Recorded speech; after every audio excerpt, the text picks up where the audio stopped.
আজকে আপনাদের মাঝে নতুন একটা ভিডিও নিয়ে হাজির হয়ে গেলাম। তো ভিডিওটা কী নিয়ে কী প্রসঙ্গ সেইগুলোই আজকে আপনাদের বলবো।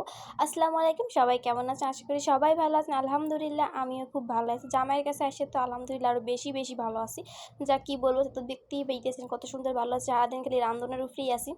তো জামাই প্রতিদিনের আবদার, একটার পর একটা আবদার প্রতিদিন তার পালন করতেই হয়। কী আর করার আছে, জামাইয়ের আবদার তো আর না বলতে পারি না।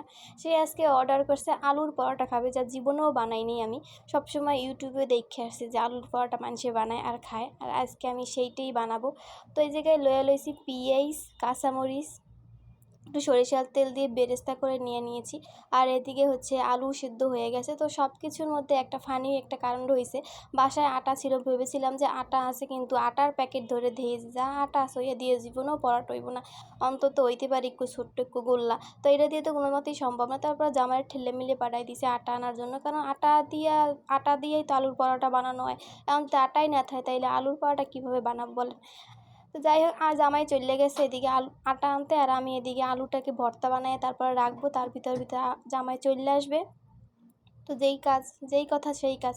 তো দেখি যে আলুটা প্রায় সিদ্ধ হয়ে গেছে, তো আর একটু সিদ্ধ হলে সেটাকে নামিয়ে তারপরে আলু ভর্তার জন্য শুরু করে দিব প্রসেস কাজ করা। তো ফার্স্ট টাইম বানাইতেছি, জানি না কী এমন হইব।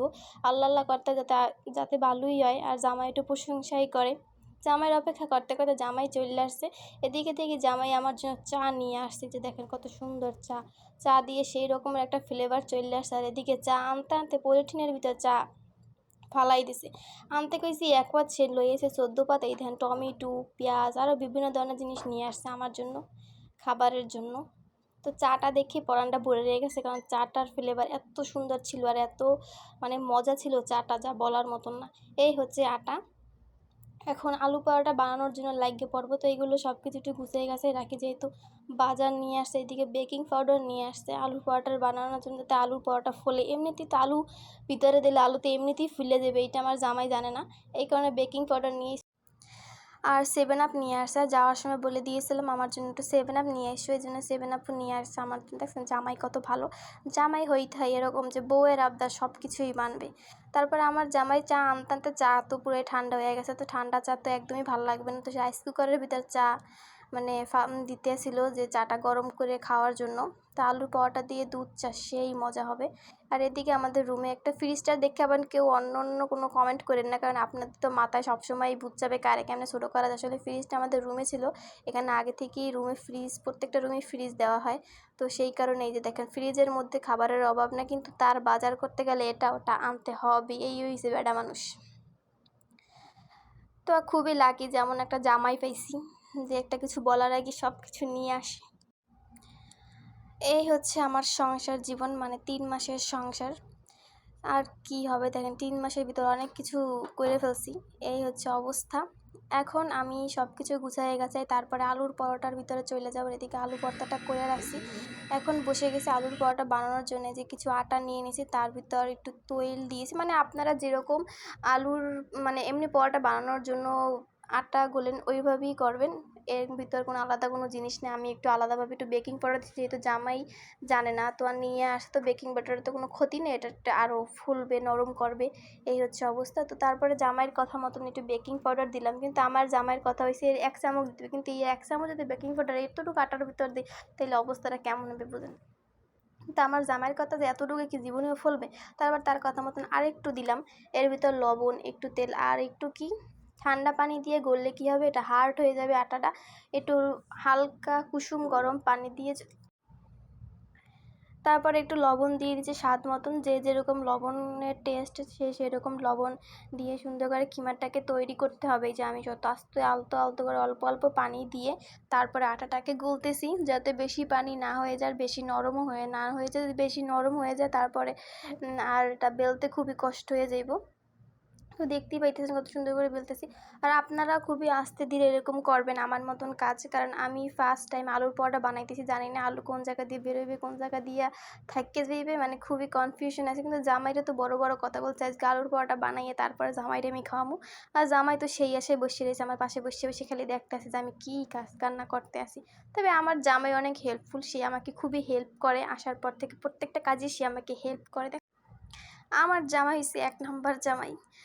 যাকে কিছু বলার আগেই সে বুঝছে নাই যে কি করতে হবে না করতে হবে। সে বারবার বলতেছিল আমার কাছে দাও, আমি মাইজে দিই, তোমার কষ্ট হইতেছে। মানে আমি এরকম বসতে পারি না ফুলের উপরে, এই মানে বসলে মাজা মজা ধরে যায়, এরকম অবস্থা।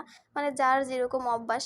তো এই জায়গায় আসার পর তো মনে করেন সব কিছু নিজের মন মতো না। বিদেশের বাড়ি, নিজের বাড়িতে নিজের মন মতন সব কিছু পাওয়া যায়, বিদেশের বাড়িতে তার সব কিছু নিজের মন মতন পাওয়া যাবে না, কোনো দিনই সম্ভব না। তো আমার জামাইকে একটু কষ্ট কম দিলাম, বললাম যে দেখি আমি পারি কি না। তারপরে কি করলাম, আটাটা গলা হয়ে গেছে, মাজাও কমপ্লিট। তো আটাটাকে মাজাটা সুন্দর করে মাজবেন, তা না হলে কিন্তু পরাটা ফাটতে যাইতে পারে বা ভাঙে যাইতে পারে, এরকম হবে। তা আমি সুন্দর করে ছোটো ছোটো গোল গোল করে বল বানিয়ে নিতেছিলাম আটার। আর একটু আটার বলটা একটু বড় বড় করে নেবেন, যাতে আলুটা ভিতর থেকে বের না হয়ে যায়। আমি তো সেরকমভাবেই নিছি, এখন জানি না কত দূর হয়।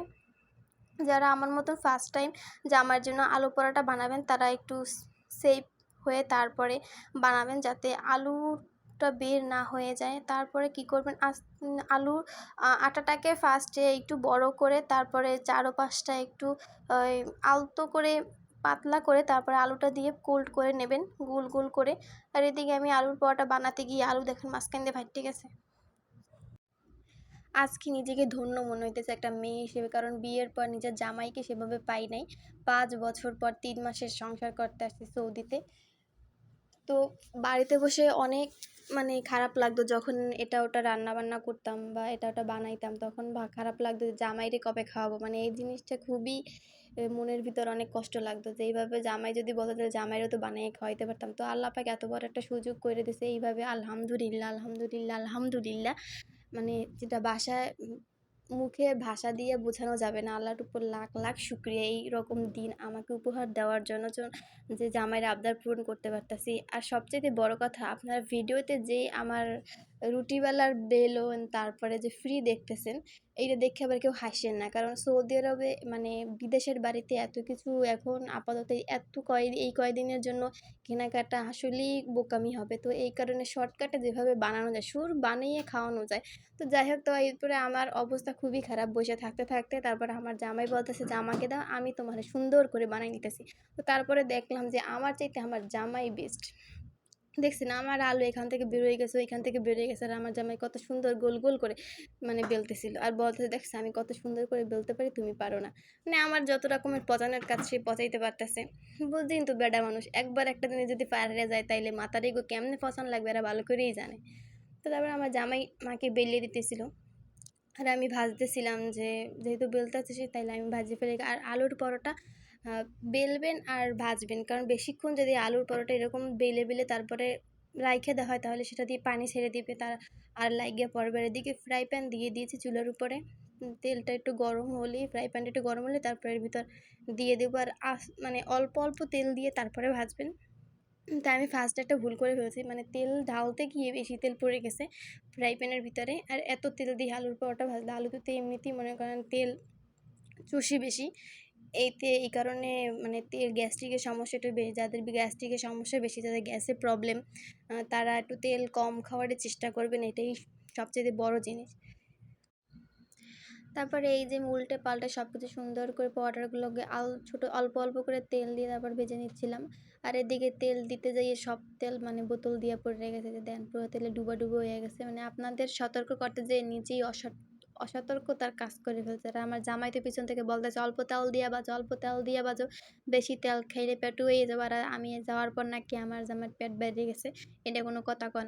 বউ গেলে তো একটু বাড়াবাড়ি হইবই, এটাই তো স্বাভাবিক। আর আমার জামাই বাসা থেকে আমার জামাই খুবই অসন্তুষ্ট বোধ করতেছে। আর এদিকে আমি পরোটা লইয়ে খুবই উল্টাপাল্টা করতেছি, কিন্তু আমার পরোটা উল্টায় না, আমি উল্টাই যাই তবু পরোটা উল্টায় না। দেখছেন কত সুন্দর করে পরোটাগুলো ভাজি, আর পরোটার কালার দেখতে ইয়াম্মি। আমার তো এখনই খাইতে মন চাইতেছে দেখে। আর আশা করি ভালোই হবে, যেহেতু আমি বানাইছি বলে কথা। আর আমার জামাই বেলছে, এর জন্য তো আরও একটু বেশি টেস্ট হবে। জামাইয়ের হাতে এরকম সুন্দর পরোটা, গোল গোল পরোটা কে কে খাইছেন, আর কার কার সৌভাগ্যে হয়েছে একটু কমেন্ট করে জানাইবেন সবাই। আর আমার তো সেই সৌভাগ্য আল্লাহ তাআলা দিছে, যে এত সুন্দর একটা জায়গায় আসতে পারছি, এত সুন্দরভাবে খাইতে পারছি। অলমোস্ট আমার পরোটা বানানো ডান। এই যে দেখেন কত সুন্দর পরোটার চেহারা হয়েছে, তার সাথে দুধ চা, আমি সেই রকমের একটা ফ্লেভার, সেই রকমের একটা স্বাদ, মানে যা কি বলবো, না খাইলে বুঝবেন না। তো আপনারাও একটু টেস্ট করতে পারেন যে আলুর পরোটা বাসায় বানালে কত সুন্দর একটু ঝাল ঝাল, একটু ইয়াম্মি ইয়াম্মি, একটু মিষ্টি মিষ্টি, মানে সেই রকমের একটা স্বাদ। তো ভিডিওতে আর বক বক করবো না, এখন পুরো ক্ষুধা লাগছে। তো আজকের ভিডিও এই পর্যন্তই।